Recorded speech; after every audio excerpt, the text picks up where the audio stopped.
Hello दोस्तों। तो आज का टॉपिक है हमारा अरे। हम पीएचपी के अंदर कैसे अरे का इस्तेमाल करते हैं और अरे की क्या जरूरत होती है और अरे होता क्या है। तो चलो समझते हैं। तो सबसे पहले हमें देखना होता है कि अरे होता क्या है, अरे कैसे बनता है। अरे की जरूरत कब पड़ती है? जैसे कि आपके पास में वेरिएबल है, इसमें अभी तक आप एक की वैल्यू असाइन कर पा रहे हैं, एक्स वाई जेड। ठीक है, इस तरीके से ये मुझे क्या चाहिए कि मुझे इसके अंदर ई के अंदर सारी वैल्यू डाल के रखना है। ठीक है, तो उसके लिए मुझे जरूरत पड़ी अरे की। तो हम इसका कैसे इस्तेमाल कर सकते हैं? ठीक है, तो जैसे कि इन सभी वैल्यू को आपको एक अरे के अंदर डाल के रखना है, तो कैसे कर सकते हैं? जैसे रिकॉर्ड बनाना पड़ा आपको, स्टूडेंट स्टूडेंट स्टूडेंट के नाम से। ठीक है, और आपने एक ही के अंदर पूरा इस तरीके से ये रख दिया। ठीक है, तो अभी क्या काम हो गया आपका, एक ही वेरिएबल के अंदर सारा डेटा आ चुका है। ठीक है, अभी आपको क्या करना पड़ता, अलग अलग करना पड़ रहा था। तो ये इस तरीके से अरे बनता। हम अरे को दूसरे तरीके से भी, एक तो हमारा ये फंक्शन होता है जो पहले से प्रीडिफाइन होता है पेज में, इस तरह से डिक्लेयर कर सकते हैं। दूसरा हम कैसे कर सकते हैं कि हम स्टूडेंट को इस तरीके से भी डिक्लेयर कर सकते हैं। तो दोनों तरीके हैं हमारे पास में। अब इसको हम प्रिंट करके कैसे देखते हैं? ठीक है, तो प्रिंट करने के लिए हम प्रिंट अंडर स्कोर आर करते हैं और उस पर हम क्या लगाते हैं, अच्छे से प्रिंट करने के लिए उस पर हम को, और यहाँ पर हम प्री टैग का यूज करते हैं जो एचटीएमएल टैग है। ठीक है, इस तरीके से, और उसको हम यहाँ पर क्लोज भी करते हैं। ठीक है, क्लोज के अभी आप देखेंगे कि कैसा आउटपुट आपको मिलेगा। तो आप यहाँ जाके देखेंगे आपको इस तरीके से मिला, और यहाँ पर ये इंडेक्स है। ठीक है, इस तरीके से आप यहाँ देख पा रहे हैं। तो हर एक का इंडेक्स है, तो इसलिए जिसमें इंडेक्स ऑटोमेटिक नंबर वाइज दिया गया है, इसलिए इस अरे को हम बोलते हैं इंडेक्सिंग अरे। ठीक है, तो आप इसको क्या बोलोगे, इंडेक्सिंग अरे। ठीक है, वैसे ही अगर इसी अरे के अंदर मैं क्या करूँ, हर एक की डिफाइन कर दूं। ठीक है, जैसे चलो समझते हैं उसको। तो मान लो स्टूडेंट का डेटा है हमारे पास में इस तरीके से, और मैं क्या करूँ, यहाँ जाके यहाँ पर इसका की बना दूं। की कैसे, जैसे मैंने आ गया और इसमें नेम और कोड लगाया और इसको एसोसिएटिव कर दिया। इसको ये एसोसिएटिव ऑपरेटर की हेल्प से की दे दी, इंडेक्सिंग दे दिया। ऐसे ही मैं दे दूँ इसको एज।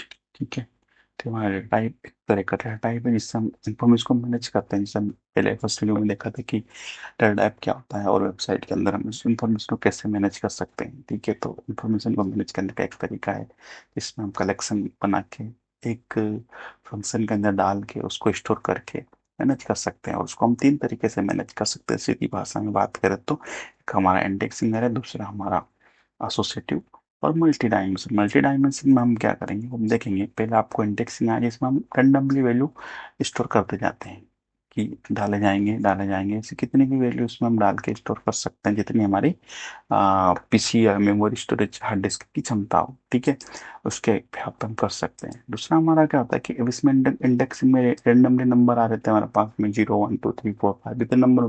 लेकिन किसी केस में हमको स्पेशल नाम वाइज करना होगा तो हम उसको हम दे पाएंगे। ठीक है, यहाँ पर मैंने एज दे दिया। ठीक है, यहाँ पर उसका डिस्क्रिप्शन या क्लास होगी, तो इसको मैंने इसकी क्लास दे दी एम ये। ठीक है, ये उसका डिस्क्रिप्शन होगा या एड्रेस होगा। ठीक है, हो सकता है कुछ भी। तो इस तरीके से उसका एड्रेस दे दिया। तो ये मेरा हो गया एसोसिएटिव अरे। इसको क्या बोलेंगे हम, एसोसिएटिव अरे। ठीक है, एसोसिएटिव हो गया। इसको सिंपल भाषा में हम कंबाइन करते हैं सिंगल लाइन, और इसको हम प्रिंट करके देखते हैं। तो प्रिंट करेंगे कैसे, इको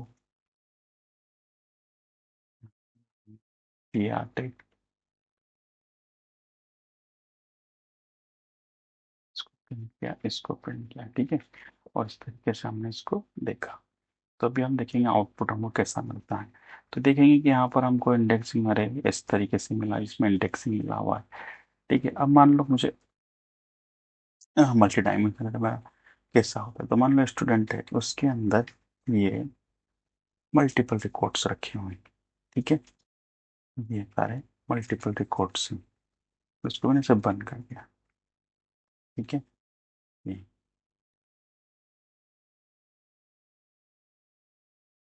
ठीक है, तो ये मेरा इस तरीके से बना सकता हूँ मैं, और उसको मैं array के फॉर्म में भी डिक्लेयर कर सकता हूँ। दोनों में कोई अंतर नहीं है। तो ये शॉर्ट तरीका है, उसमें हमको फंक्शन का इस्तेमाल करना होगा। इसे देखते हैं, उसको भी बना के, तो मेरा मल्टी डायमेंशनल है। ठीक है, इसको हम प्रिंट करके देखते हैं पहले ये कैसे काम करता है, फिर उसको भी करके देखेंगे दोनों तरीके से। तो देखें कैसे इसके अंदर मुझे एरर आएगी, क्योंकि इसमें टर्मिनेट करना पड़ेगा, सेमीकोलन लगाना पड़ेगा, और यहाँ पे जाके हमने प्रिंट किया। अब देख रहे हैं इंडेक्सिंग, एक इंडेक्सिंग मिला, मतलब सिंगल अरे, और ये अरे के अंदर एक अरे, दो अरे, तीन अरे। तो इस पहले अरे की इंडेक्सिंग ये है, और उस पे एक अरे और हमने असाइन कर दिया, दूसरे पे दूसरे इंडेक्सिंग दूसरा अरे असाइन कर दिया। ठीक है, तो ऐसे हम मल्टीपल, इसके अंदर भी आप अरे के अंदर अरे और बना सकते हैं ऐसे, तो कोई प्रॉब्लम नहीं। इसी को हम मल्टी डायमेंशनल अरे बोलते हैं। इसको हम दूसरे तरीके से भी डिक्लेयर कर सकते हैं, मान लो इस तरीके से आपको नहीं करना है, आपको अरे फंक्शन की हेल्प से करना है। आप क्या करेंगे, यहाँ जाके बस क्या चेंज करेंगे, ये लिखा और यहाँ पर अरे फंक्शन लेके इस तरीके से बना देंगे। ठीक है, ये बन जाएगा आपका मल्टी डायमेंशन अरे। ठीक है, तो ये इस तरीके से मैंने इसको डिक्लेयर किया, कोई अंतर नहीं है, सेम काम करेगा। यहाँ पर थर्मल ड्रॉपर लगाना पड़ेगा, आया, ये हो गया, देखेंगे सेम काम कर रहा है। ठीक है, तो ये होता है। अब बारी आती है इससे हम वैल्यू कैसे एक्सेस करते हैं, क्योंकि स्टोर तो कर दी, स्टोर करने के बाद अब वैल्यू एक्सेस करने की बारी आती है। ठीक है, तो वैल्यू एक्सेस करने के लिए हमारे पास तरीके होते हैं। तो सबसे पहले हम इंडेक्सिंग अरे की वैल्यू देखते हैं। तो इसमें हम कैसे निकाल सकते हैं, मान लो ये हमारा वेरिएबल है। ठीक है, इस केस में गए तो हमें कुछ नहीं करना होता है, इस तरीके से हमको उसका इंडेक्स बताना होता है। जैसे इसका इंडेक्सिंग क्या है उसको हम समझते हैं। तो यहाँ जाके हमने इसको ऐसे लिखा, इसको ऐसे हटाया, क्लियर है इतना। तो यहाँ जाके हमने इस तरह से रिफ्रेश किया, तो आप देख पा रहे हो यहाँ पर ये आपको दिख रहा है, क्लियर है। तो अब इसमें से मैंने क्या असाइन किया, जीरो इंडेक्सिंग बताया उसको। तो मेरे पास क्या वैल्यू आ गई इसकी, जीरो इंडेक्सिंग बताने पर उसकी वैल्यू निकल गई। ठीक है, मान लो मैं इसमें एक और वैल्यू निकालना है मुझे, तो मैं आ गया, मैं डाला, और यहाँ पर उसका इंडेक्सिंग वन बता दिया। क्या मिलेगा आउटपुट में, 20 मिलेगा। ठीक है, इस तरीके से आप 20 एक्सेस कर पाएंगे। मुझे चाहिए इसमें तो बढ़ा कर देता हूँ ताकि आपको और अच्छे से दिखे। ठीक है, तो मैंने यहाँ पर इस तरीके से देखा, क्लियर है इतना। अभी इधर भी जाके आउटपुट थोड़ा सा जूम कर लेते हैं। ठीक है, तो समझ में आए ये इस तरीके से। मान लो मुझे और निकालना है वैल्यू को, मैं जाऊंगा यहाँ पर, मैं क्या दे दूंगा, यहाँ पर मैं इसके अंदर ये असाइन कर दूंगा। ये तरीका क्या है मेरा, बार बार मुझे इंडेक्सिंग पास करना है, और इंडेक्सिंग कितने भी हो सकते हैं। तो हमारे पास क्या होता है कि अरे के अंदर कुछ इंपॉर्टेंट फंक्शन होता है जिनका इस्तेमाल करते हैं। तो कैसे इस्तेमाल कर सकते हैं, सबसे पहले हम देखते हैं अरे की साइज कैसे निकालते हैं और उसका इस्तेमाल कैसे होगा। ठीक है, तो सबसे पहले हम देखते हैं अरे की साइज निकालने की एक वेरिएबल बनाएंगे, और उसको नाम देंगे अरे की साइज या लेंथ, आप कुछ भी नाम रख सकते हो। ठीक है, ये है हमारे पास, इसको इको करके देखेंगे कितनी लेंथ आती है। ठीक है, तो इसमें क्या करा हमने, लेंथ दे दी। ठीक है, चार आ गए। अब आपने लूप, लूप के वीडियो हमने सीरीज में डाल रखे हैं, आप जाके देख सकते हैं। तो क्या करना है, फोर लूप की हेल्प से हम निकालने की कोशिश करेंगे। फोर लूप में गए, इस तरीके से फोर लूप लगाया, और फोर लूप में जाने के बाद हमने यहाँ पर उसको लूप को स्टार्ट करेंगे। तो आप एक वेरिएबल डिक्लेयर करेंगे सबसे पहले। तो मैं एक वेरिएबल डिक्लेयर करता हूँ, dollar I equal to zero index, हमारे पास तो जीरो इंडेक्स से इस तरीके से डिक्लेयर करेंगे। और आप देखेंगे कि कैसे वो काम करता है। इसको सेपरेट करने के लिए कोई भी आर्टिक लगा देते हैं। ठीक है, तो इस तरीके से आप देखेंगे तो सारा एक साथ निकल गया। अब मैं इसमें कितनी भी वैल्यू डालूँ, मान लो मुझे इसमें वैल्यू बढ़ाना है, तो मैं इसमें कोई वैल्यू ऐड होगी तो मेरा ऑटोमेशन चल जाएगा। ठीक है। अब देखिए, इसमें मुझे कुछ करने की जरूरत नहीं रहेगी, क्योंकि अभी क्या हो रहा है, हमने सेम नाम दे रखा है, तो नीचे वाले को ओवरराइट करा, मैं इसको कमेंट कर देता हूँ। देखेंगे आप, ये आ गया यहाँ पर इस तरीके से। जो वैल्यू यहाँ पर वो यहाँ पर एक्सेस कर पाएंगे, तो आप इसमें और भी वैल्यू डाल पाएंगे, जैसे आपने डाला यहाँ पर, यहाँ पर ये और वैल्यू हो जाएगी।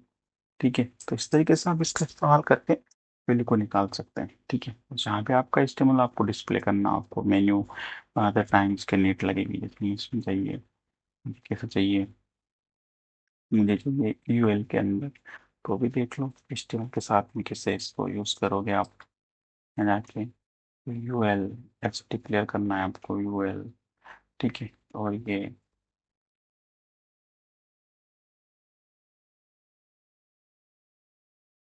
क्लोज, ये रिपीट नहीं होता, रिपीट क्या होता है हमारा, ULALI रिपीट होता है ना, तो उसको हमें लिखना है यहाँ पर। ठीक है। और उसको यहाँ पर जाके को इस तरीके से क्लोज करना है। अब आप देखेंगे कि आपको किस तरीके से आउटपुट मिलता है।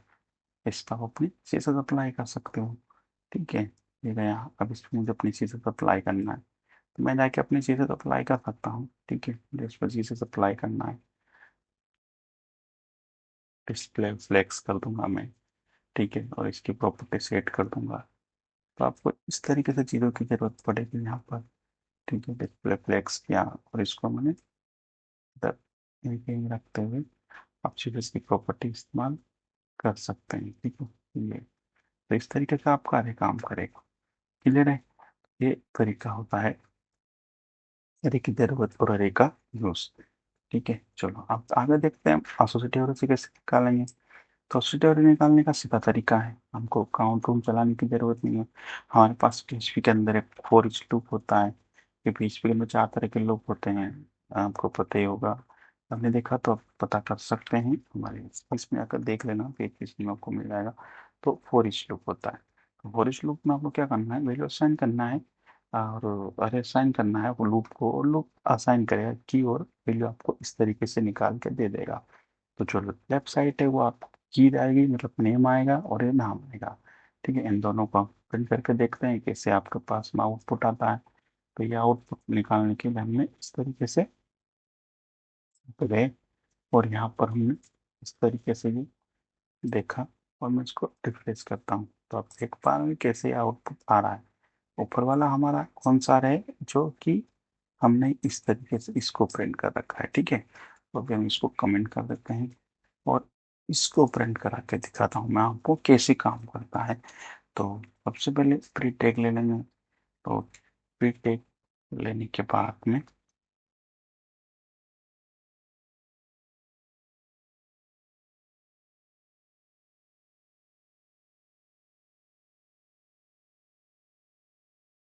प्री टैग ले लिया। ठीक है।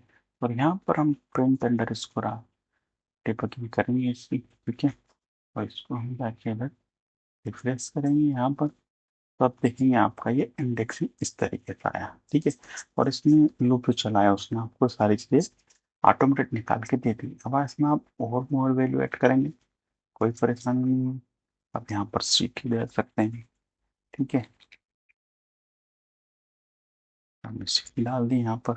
ठीक है। कंट्री डाल दी यहाँ पर। ठीक है। तो गलती कहाँ पर हो रही है इसमें, इस तरीके से आप देख सकते हैं सीटी, और इसके बीच में हमें लगाना पड़ेगा कॉमा।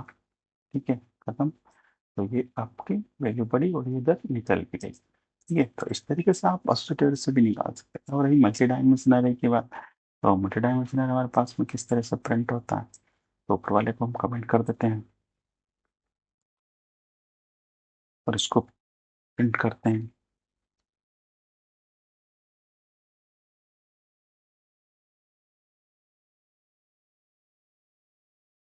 ठीक है। ये हमने प्रिंट किया।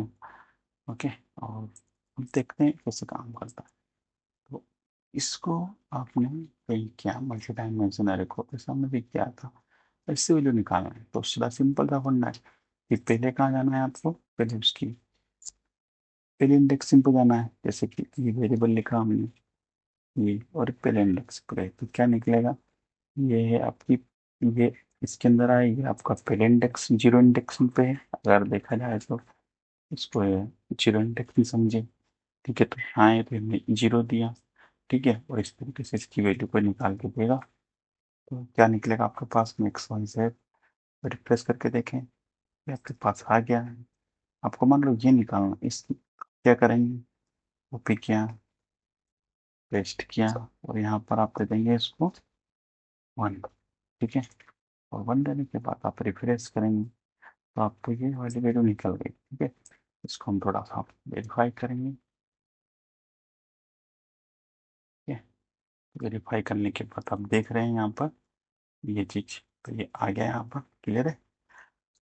तो आपको समझ आएगा। अब इसको ऑटोमेशन में हम लूप से कैसे निकाल सकते हैं। ठीक है, तो इसको लूप से कैसे निकाल सकते हैं, इसको हम कमेंट करते हैं। ठीक है, और हमारे पास में क्या है, एसोसिएटिव अरे है ये, तो इसको इंडेक्स में तो हम फोर से काम से कर सकते थे। ठीक है, तो अभी हमारे पास में अरे है एसोसिएटिव, तो हम क्या इस्तेमाल करेंगे, फोर एच का इस्तेमाल करेंगे। ठीक है, तो ये हमने इस तरीके से इसका फोर एच से इस्तेमाल किया, और यहाँ पर नेम एज ये सब यहाँ पर आपकी निकल जाएगी। क्लियर है इतना। मैं इसको असाइन किया और इससे ये यहाँ पर आपकी वैल्यू को निकाल के दे देगा। ठीक है, ये आ गया। और यहाँ पर इसने क्या करा कि अनडिफाइंड एड्रेस, यहाँ पर एड्रेस हमारे पास में कहाँ है, यहाँ पर है। ठीक है, तो इसको सोल्व करते हैं इस प्रॉब्लम को, उसको देखते हैं एरर कहाँ है इसकी। यहाँ पर हम चेक करते हैं, तो ये बढ़िया है, यहाँ पर भी है। ठीक है, सब बढ़िया है। रिफ्रेश किया तो एरर आपकी हट चुकी है, क्योंकि इससे क्या है कि अगर इसको ऐसे लिख दिया गया, ठीक है, तो ये इसको पकड़ नहीं पा रहा है। ठीक है, तो सिंटेक्स लिखने का ध्यान रखें। तो इसको हम ऐसे लिख देते हैं यहाँ से। क्लियर, तो ये प्रॉपर काम करेगा। ठीक है, तो ये डेटा आपका इस तरीके से आप निकाल सकते हैं। क्लियर है इतनी। तो अरे में कुछ इंपॉर्टेंट फंक्शंस होते हैं, अरे के अंदर कुछ इंपॉर्टेंट फंक्शन होते हैं, जैसे कि अरे पुश, अरे पॉप, अरे अनशिफ्ट, रिसिप्ट, अरे की वैल्यू एग्जिस्ट करती कि नहीं उसके लिए चेक करने के लिए इन अरे, अरे कुछ तो, और अरे को मर्ज करने के लिए हम अरे मर्ज का इस्तेमाल करते हैं। अरे शॉर्ट, अरे की शॉर्ट, अरे की शॉर्ट, और अरे कीज और वैल्यू निकालने के लिए, इस तरीके से हम इन फंक्शन का इस्तेमाल करके वैल्यू को पॉपुलेट निकाल सकते हैं, वैल्यू को डाल सकते हैं। ठीक है, तो आप इन फंक्शंस के यूज करके कमेंट में हमें बताएंगे, जहां आपको डाउट हो कमेंट करके पूछिए, और उसको हम सोल्व करके आपको बताएंगे। ठीक है, तो वीडियो अच्छा लगे तो आप लाइक करें, सब्सक्राइब करें। Thank you.